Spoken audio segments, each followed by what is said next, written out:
Hey there, this is Therese Skelly, and I am so excited that you are going to be listening to an episode of the Fiercely Brilliant podcast. Do you like those two words? Fiercely Brilliant. My hypothesis is that you are here for a reason. We all are.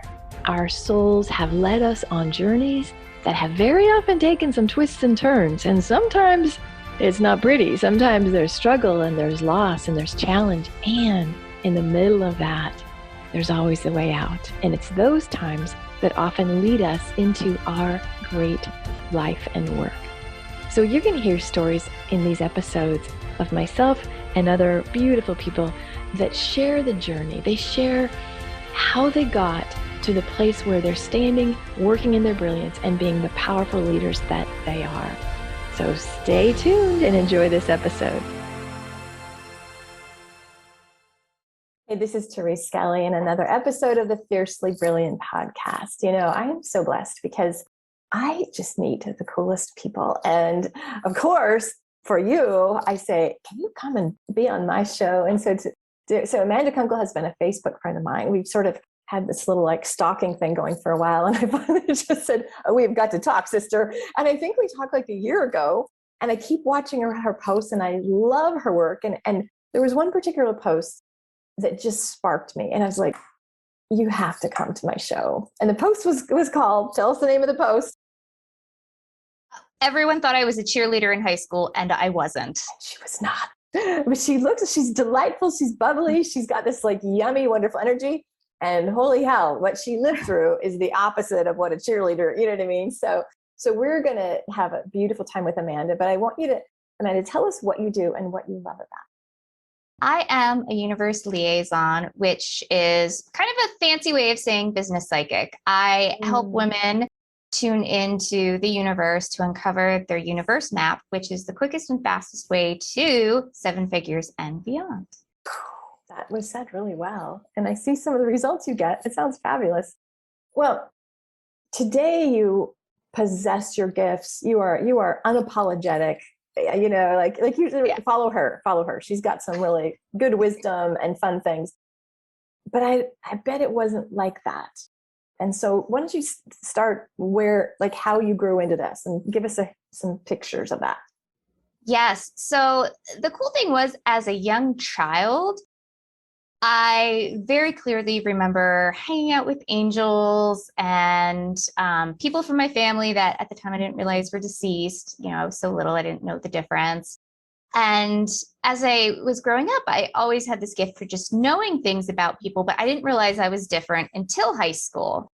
And the wonderful part that with everything else going on in my life, at the time, the wonderful thing was I didn't feel bad or shameful or anything like that. I was like, oh, cool. I just got this extra thing that's going on.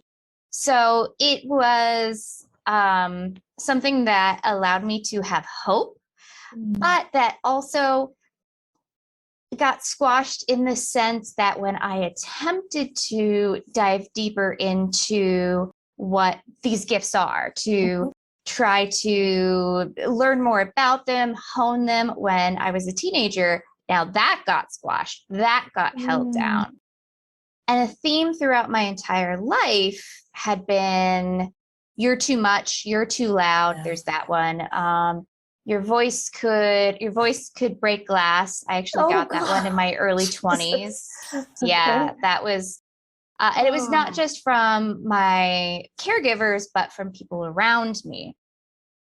Wow. So as much as I had this hope inside of me and this, there's kind of something different and cool, it wasn't really allowed to be fully brought to the light until I left my childhood home, until I was entirely on my own. And even then it was a rough journey, but the actual squashing coming from an abusive and neglectful situation was heartbreaking. And in fact, I spent most of my teenage years in depression with suicidal thoughts and idiisms. So kind of completely the opposite of what people think I was like in high school. Yeah. Yes. Not saying that cheerleaders can't suffer depression. But we just go for the perky part. Yeah. Yes. So let me just clarify. Yep. you talked about abuse, neglect kind of stuff. What part of that, like you had the gifts, like when you didn't know the differentiation between the deceased and the real, like you were tapped in. Did some of those gifts carry you during the hard times when you were, the painful things you went through in childhood? That's a great question. So not outwardly, not that I can think of. There was never a time where I was like, and I was surrounded by angels, and so it was okay. There was not a memory like that. What there was, it was like this deep burning hope. Like if you could feel your chest burning, I always had hope. I always was like dreaming of what life would be like, because life would be better one day. Like the only thing that really kept me from completely going over the edge or following through on any of like my suicidal tendencies was the hope. There's something more, there's something bigger. And it wasn't ever at that point directed to, oh, these are like your psychic gifts, or you're an intuitive, or you're going to be able to do this thing that helps so many people. It was just there's this hope. There's just keep going. There's such a bigger, brighter world out there for you. And in fact, when I was a little kid, I loved watching Full House, the television show, because like crappy things would happen, but then like everything was okay and the family still loved each other. And, I used to watch it and be like, someday, like my life's going to be like that. I'm going to have a family like that. Like it's going to be okay. People are going to actually love me and not try to hurt me or tear me down.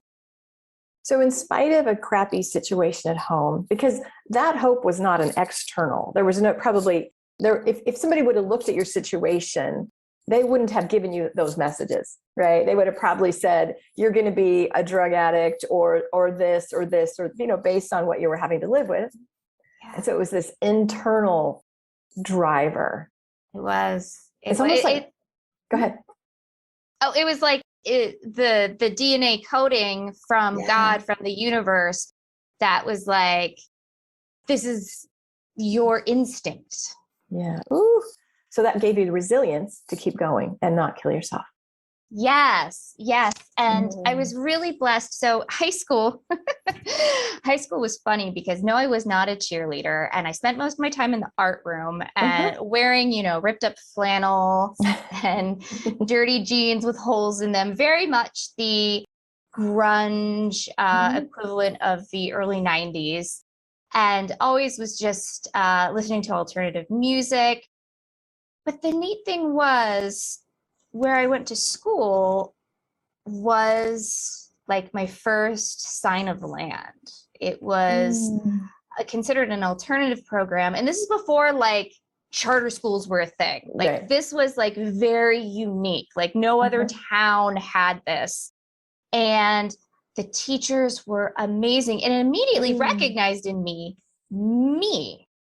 Oof. Right? Wow. So even though I was like every weekend, like, where can I get some more pot? Where can I get some acid? Like what's the next drug that I can take?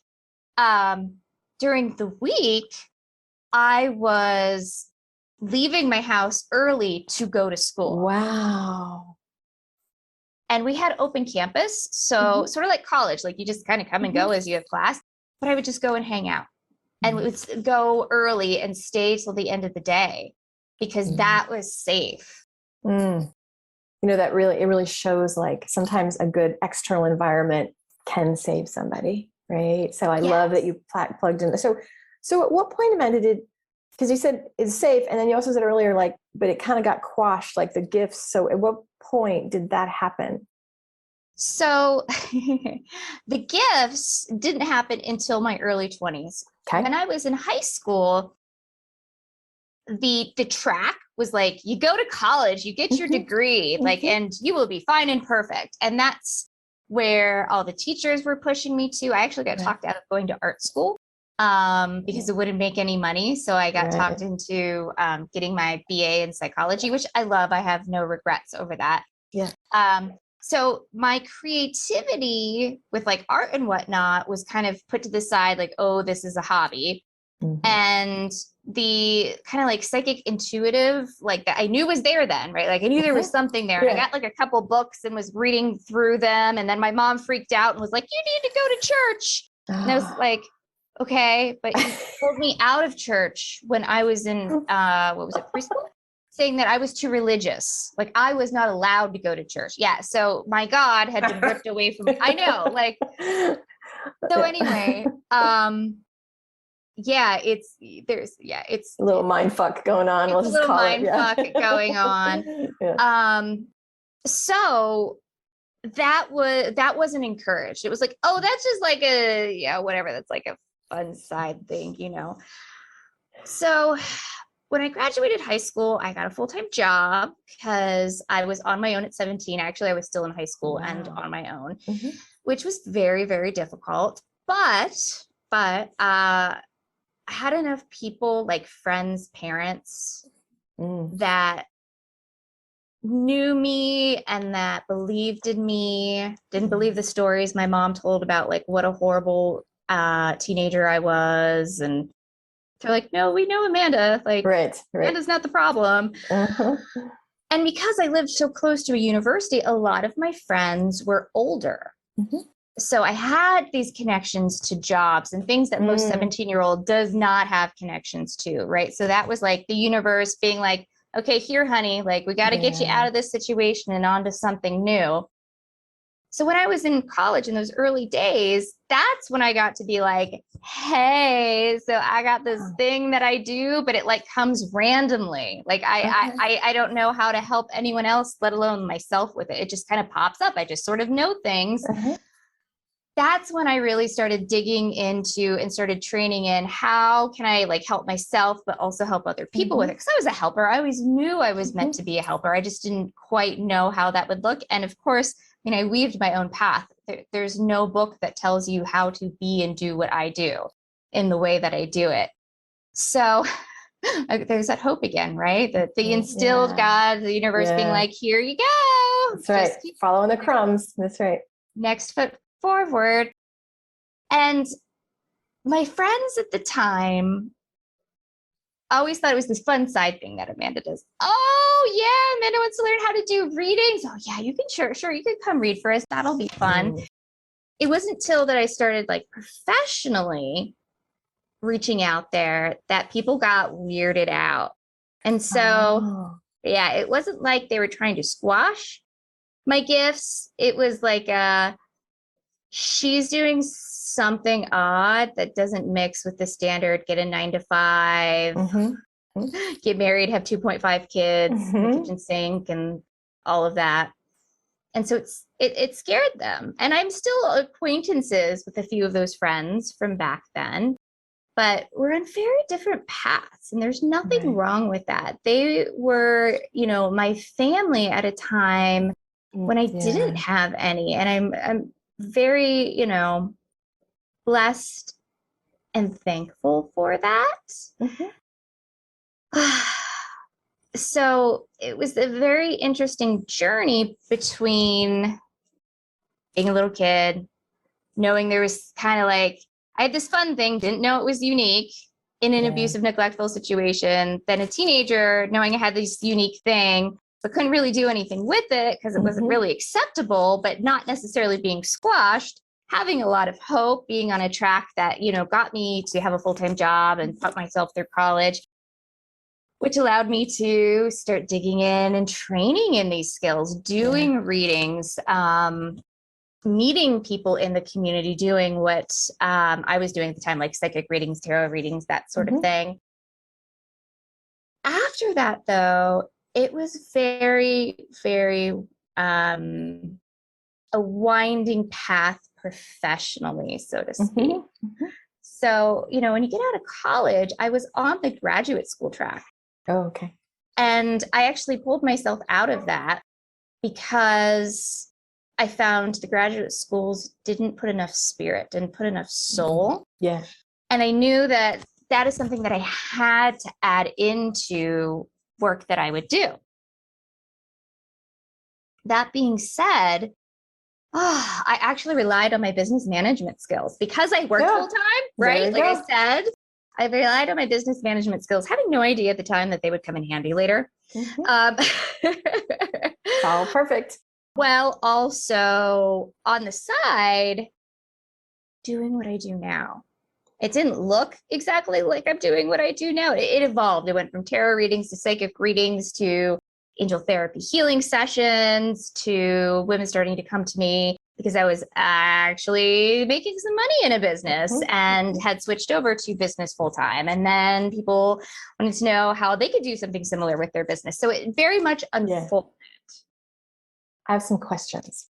Go for it. Okay. So it seems like you never doubted, like we call it the hope. You always knew it was with you. But I feel like a lot of people, Amanda, have it and are either afraid of it, have it shamed out of them, like the religion or whatever. And so how do you help somebody, or what would you say to somebody that like, it's like, God, I want to claim my gifts. Or I want to own my gifts even more. What counsel would you give? Find the thing that feels really good. And that might sound odd at first, like, oh, wait, but I've been shamed about this thing. Yeah. So, for example, let's say you've been shamed about being an artist. I'll use art as an example, right? Well, maybe don't start as an artist, but start baking for fun.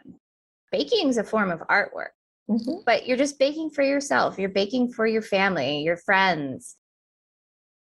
It gets you in that creative space. So it's about the expression of it. It's you're just doing something to claim this is me. Yes. So because it's very artistic, and an artist is obviously artistic. So whatever for you would be the equivalent, depending what is being shamed or what. So a lot of people, so God, right? We'll use that one, the religion shame, right? That happens a lot. And I had that too, right? Like I said, I remember loving church and being ripped out. My mom still to this day will occasionally make fun of me, and like I put the smack down because like that's how I am. I'm like, actually, no. And she's like, oh, we're gonna have that discussion again. And I'm like, yeah, if we have to, we will, because that was not okay. Putting that right, exactly. Yes. So the God part was shameful, and it was very, I think when I was like 13, and I was very, very depressed. And I remember like screaming at God, like, you've left me, this is all your fault. But I was obsessed with angels. Oh, yeah. Like all my Christmas ornaments were all angels. Like I would always like have angel pictures. That is what I first, when I like started getting into tarot readings and stuff, I was really drawn to angels and angel therapy practicing. And it was like, that was the bridge. So what is your bridge? Beautiful. Right? Beautiful. What I also heard very strongly is boundaries. Because, you know, you were an indomitable little spirit at age, you know, like, screw off, I love church, you know, you're like, most people don't have that ability to quiet down the voices. But I'm hearing very strongly, you have to have boundaries around the gifts and or the things you love. And sometimes pisses people off. And sometimes people are going to judge you or hate on you. Do you want to say anything about that? Yeah. So to help with the little reframe is, their shit has zero to do with you. They're going to make it sound good. Like it's you. But really, there's some things going on in there, which, I mean, could be jealousy, could be you being you makes them face their own triggers, their own shame, their own demons. Really? And that's not okay. So you can't be who you want to be because it's in their mind messing with them. I know that's easier said than done. And I recently went through something similar with a woman who had been like family, who had been one of my very first psychic teachers, who taught on abundance and manifesting, and decided to tell me that the teachings on wealth were not okay with her, and that she could no longer condone being my friend. Yeah. Oh. And it all came back to money. Wow. It came back to the money, right? Yeah. And her money stuff and her money stories. Right. But she put it on you, projected on you. Yep. And so I really had to like, ooh, I had felt it coming. I felt something coming, but I was very busy, like getting ready to travel and going through some personal things that I just was like, I don't have time to focus on somebody else right now. And so when it happened, I was like, oh, that was the thing. Yeah. And it hurt. It hurt. But I also was like, well, and I didn't respond. And she like tried calling a couple, like a friend, and like, she's going for drama, and you weren't participating. Yeah. It sounds like, right? I just didn't, because it had nothing to do with me. So how you choose to handle it when it comes up in your face like that, it may be that you just zero engage. It might be that you say no and you put your foot down. You get to choose. It's different each time, right? But it's not about you. So if you can look at it like from it's happening to somebody else, what advice would you give them? Right. Good. Yeah. I think that's important to talk about, because people have such porous boundaries. You know, somebody going, really, can just crumble, especially in the beginning.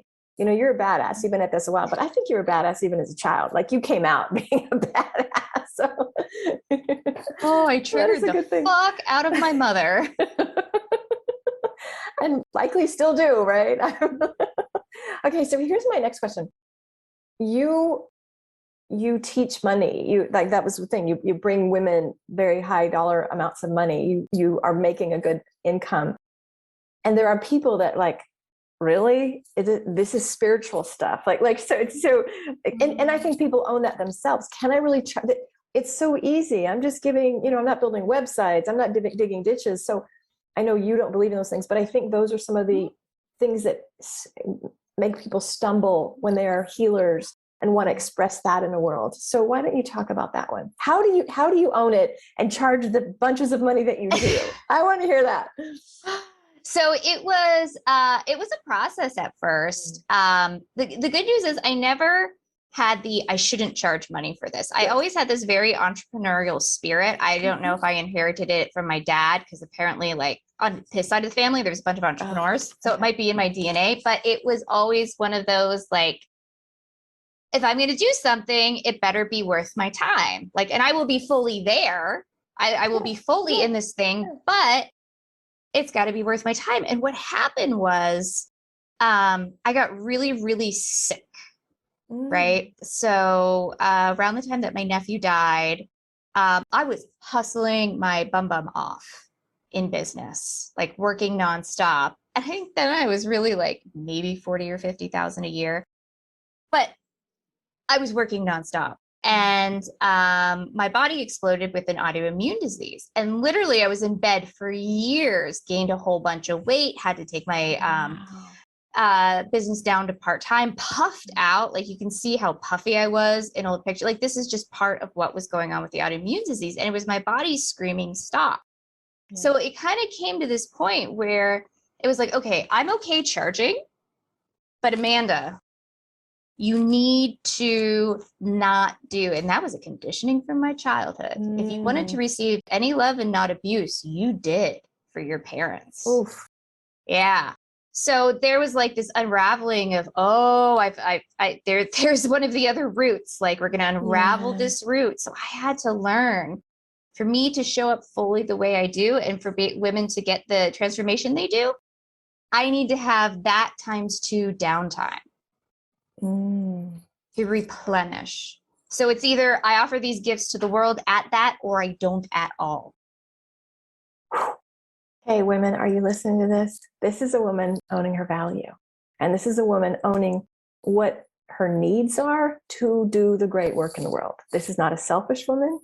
This is a woman that really, like, I love the demonstration. This is what Fiercely Brilliant is being about, right? What do you need to do to nourish yourself such that your gifts get out in the world? And for you, it's charging enough and taking the downtime. Yeah. That should not be negotiable. And fuck the narrative of like, oh, but you're being so selfish. Why aren't you? You know what I mean? No. That's conditioning that keeps us down.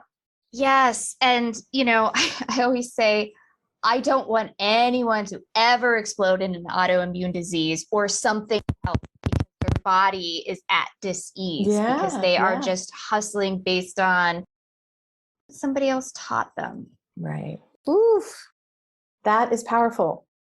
So you have had lessons that have not been easy ones. That you just shared a couple stories, and I know a few of the wait, what? Like literally this could be made for TV. Like if you knew some of her stories and nothing broke you.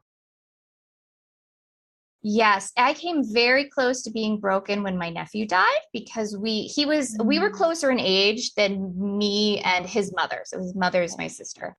So we were kind of raised as siblings. Oh, got it. Okay. And I always had, for a longest time, this guilt over I left the house and he didn't. Right. But I was 17. Like, come on, we both know I couldn't have. Right. Like, you could not have saved that. Yeah. It was that underlying like guilt that was replaying. And so when he got into drugs and then he had kids and I was trying to take care of his children and help him with everything, you know, because I'm very much a believer from having watched so many people go through it. Like, let's see what we can do to get these people the help they need. Absolutely. Right. And then he died of an overdose. And my whole world shattered, but I kept myself together for the children. Wow. And I kept working. And that's why I exploded in autoimmune disease. Right. Like I was hustling and dealing with all of that and grief, plus the past guilt and shame from, you know, when I was 17 and left him at the house when I had to, And so there was just all this processing. And it's like you have those moments you hear in movies, and then I came to my knees. Well, I like literally fucking came to my knees. Because you can't really move around with an autoimmune disease like that. Like it's you sleep most of the time. And so I came close, and my beautiful, amazing body, right, was like, no. Saved you, didn't it? It's that where I said earlier how like God instilled that hope in me. Right. Well, once that was ripped away, because I was ignoring it. Like, granted, I was still able to do amazing readings for other people at the time, but I was my own brick wall then. Right. That took a while to clear that brick wall, but I did it. And then my body said, beautiful, you're gonna like literally like die, because that's actually what happens. Like if I had not been diagnosed, I would have had a heart attack. So if you hear about people having heart attacks in their early 30s, it's usually from Hashimoto's hyperthyroidism that has not been diagnosed. So when I found that out, I was like, oh fuck, I literally could have died. So like you said, like it almost broke me, literally. Wow. So my beautiful body put me in check. And that is not to glorify having a disease. That is not to glorify being sick or trying to gain something spiritually out of it. It's sometimes a wake the fuck up. So what I'm hearing is that you see the perfection and the gifts of that, because a lot of people could feel victimized. Oh, and then that happened. And then, oh my God, poor me. Look what else. And so, you know, that's why it's so compelling, your story, because you're not bitter at all. There were some moments when I was. Well, of course. Yeah, I'm not going to lie. Oh, no, I hear you. We're all entitled to all the feels, right?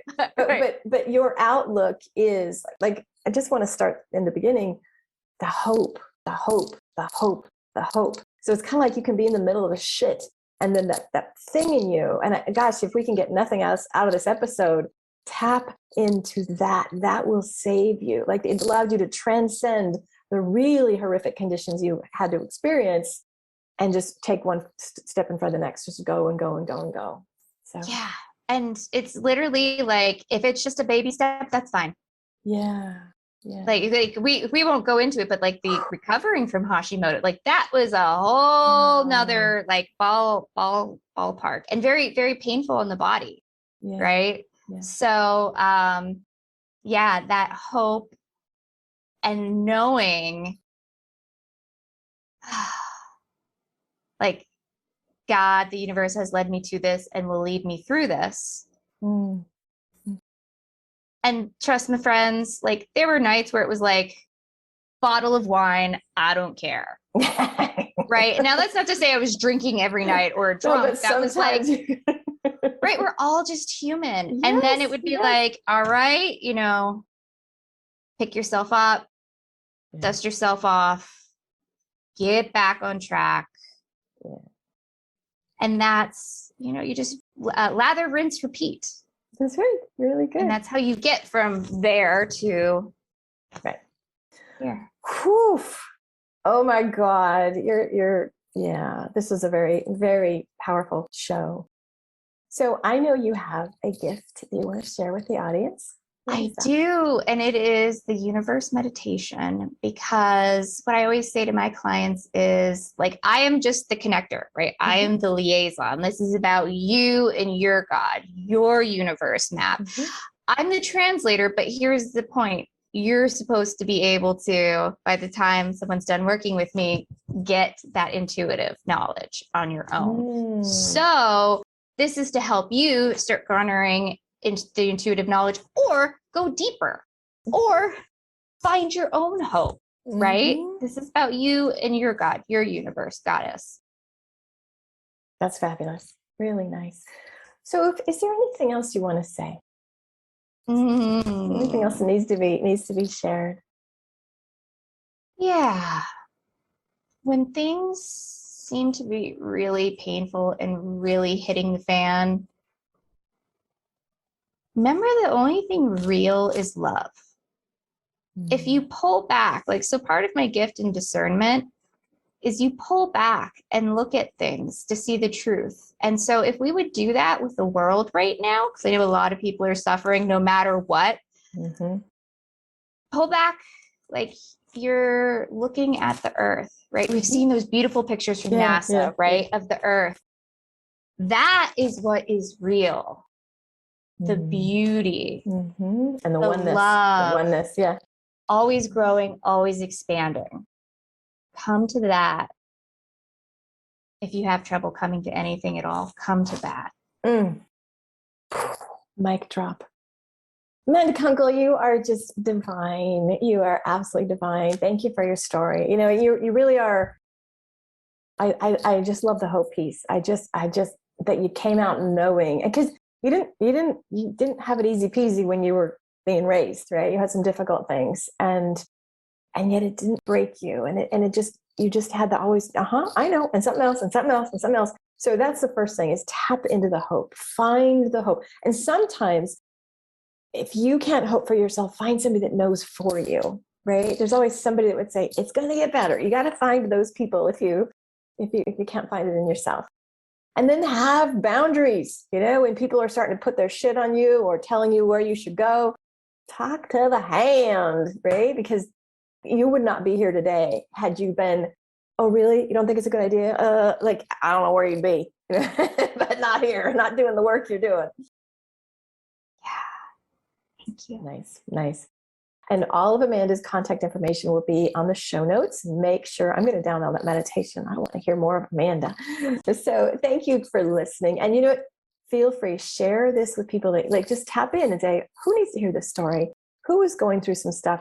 Who has some gifts that they're not owning? Who has some thing they want to do, but they're getting a lot of naysayers telling them they can't? Send this episode to that friend of yours, right? It can be a game changer. All right. Peace and blessings. Bye now.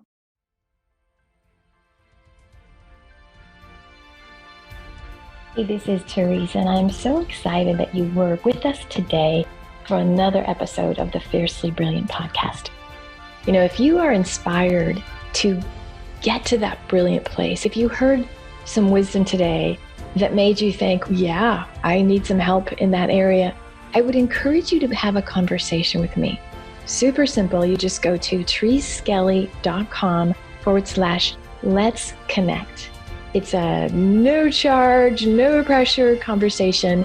And if I can support you to clear the blocks, to really step into that brilliance, oh my gosh, it would be a delight. And I'll be honest with you, we'll just have a great conversation and see where we can take it. Peace and blessings. Bye.